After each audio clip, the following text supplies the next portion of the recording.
बिस्मिल्लाहिर्रहमानिर्रहीम। प्यारे दोस्तों, आप देख रहे हैं मेरा यूट्यूब चैनल वाहिद मार्केटिंग। दोस्तों, मेरी दुआ है कि आप जहां रहें खुश रहें। अल्लाह पाक की ज़ात आपको किसी का मुताज न करे। मेरी दुआ है कि आप लौसरबाजों, बहरूपियों, फराडियों से भी बच कर रहें। अल्लाह की ज़ात आपकी हिफाजत फरमाए। कंपनी के ऊपर जिसके सीईओ हैं जंजिब आलम साहब, अल हयात ग्रुप ऑफ कंपनी के जो इन्वेस्टर हैं उनके बारे में बात होगी कि इनको इनका रेंटल मैसेज कॉल भी आई, क्योंकि आपको पता है आजकल आई मार्ट ऑफ कंपनी का मसला बना हुआ है, जिसके सीईओ मेजर मरवत, इस कंपनी में लोगों का अरबों रुपया डूब चुका है और वो इन गरीब लोगों के पैसे वापस नहीं कर रहा। अल हयात ग्रुप ऑफ कंपनी की जहां तक मैं बात समझता हूं कि किसी भी कंपनी का मालिक हमारे साथ लाइव प्रोग्राम करे, हमारे सवाल हैं उनके जवाब दें। जबकि मुझे बड़ी अच्छी तरह याद है कि जंजिब आलम साहब CEO Al Hayat group of company के कहा था कि हम रमज़ान के दरमियान में दिसंबर का विड्रा हम रमज़ान के शुरू में क्लियर करेंगे और रमज़ान के दरमियान में जनवरी का विड्रा भी लोगों के बैंक में ट्रांसफ़र कर देंगे। बहुत सारे लोगों की कॉलें भी आई, मैसेज भी आए, वॉइस मैसेज की और कॉल भी किया कि अभी तक हमें दिसंबर का विड्रा भी नहीं मिला, जनवरी तो दूर की बातें हैं। चकवाल में कोई कारी इमरान साहब हैं, वहाँ पर भी लड़ाई भी हुई और कुछ तख्त कलामियाँ भी हुई। जहाँ तक मैं समझता हूँ कि कुछ चंद कमीशन एजेंट अपने पाव गोश्त के लिए लोगों को ख़राब कर रहे हैं या कंपनी के मालिक को ख़राब कर रहे हैं। जहाँ तक मेरा नॉलेज है यह हर कंपनी में ऐसा होता है। दोस्तों, चंद एजेंट अपने पाव गोश्त के लिए लोगों को और कंपनी को बर्बाद करके रख देता है। दोस्तों, मुझे काफ़ी कॉलें और मैसेज आते हैं कि जंजिब आलम साहब किसी से मिलता नहीं, अगर मिलता है तो कोई ख़ास पेश रफ्त नहीं हो पाती। विड्रावल के बारे में मुख्तलिफ डेट टू डेट मिलती है, ये कोई अच्छी बात नहीं।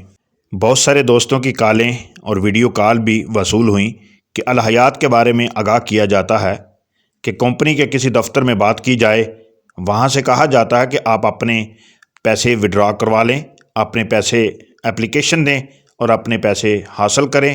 ये ओरिजिनल हेड के साथ बात करें या अपने अपलाइनर से बात करें। बहुत सारी कॉलें तो ऐसी भी आईं कि कंपनी अगर एग्रीमेंट करती है तो उसमें किसी किस्म का ये नहीं कहा जाता कि कंपनी विड्रॉ लेट करेगी, मगर अब 4-5 माह से कोई मुनाफा नहीं दिया जा रहा। जो हमारे पैसे जमा पूंजी थी वो अल हयात कंपनी को दे दी, चलो घर का किचन चलता रहेगा, मगर अब तो इनके ड्रामे ही ख़त्म नहीं हो रहे। जो भी जंजिब आलम साहब के साथ मुलाकात के लिए जाता है तो उनके ऑफिस और जंजिब आलम साहब का पैगाम मिलता है कि अगर आप अपने पैसे, अपनी रकम लेना चाहते हैं तो आप एप्लीकेशन दें, आप एप्लीकेशन दें और आपको पैसे आपके वापस मिल जाएंगे। और आप ये खुद ही अंदाज़ा करें कि जंजिब आलम साहब भी फ्रॉड कर रहा है या जंजिब आलम साहब लोगों को उनके पैसे वापस कर रहा है, या उसने कहा था कि जनवरी का रेंटल रमज़ान के दरमियान में क्लियर कर दिया जाएगा, जो कि अभी तक क्लियर नहीं हुआ। दोस्तों, मेरी कोशिश है कि मैं आवाम के सामने हकीकत बयान करूं। ये जंजिब आलम साहब की वीडियो भी आपने देखी है और सोचना है कि ये कंपनी क्या कर रही है। जहां तक मैं समझता हूं कि कंपनी के एजेंट कंपनी को ख़राब कर रहे हैं और जंजिब आलम साहब की आंखें बंद हैं। प्रॉपर्टी अप और डाउन होती रहती है। अगर जंजिब आलम साहब ये कहते हैं कि जिसने अपनी रकम वापस लेनी है वो दरख्वास्त दे, मगर जो रकम अल हयात ग्रुप ऑफ कंपनी ने 4-5-6 माह से इस्तेमाल की है उसका क्या बनेगा? वही पैसे एक इन्वेस्टर को मिलेंगे, एक गरीब आदमी को मिलेंगे, या उसका कोई हल होगा? एक बात मैं वाज़िया कर दूं कि हर एक इंसान ने अल हयात ग्रुप ऑफ कंपनी के साथ ज्वाइन किया है, अल हयात को पैसे इन्वेस्टमेंट की है। अब अल हयात ग्रुप ऑफ कंपनी के सीईओ जंजिब आलम साहब ये क्या कर पाते हैं लोगों को? दिसंबर, जनवरी, अब क्या महीना जा रहा है, अब उनको क्या मुनाफा दे पाते हैं या आप क्या करते हैं? इसके बारे में नेक्स्ट वीडियो में मैं आपको तफसील से बात करूँगा।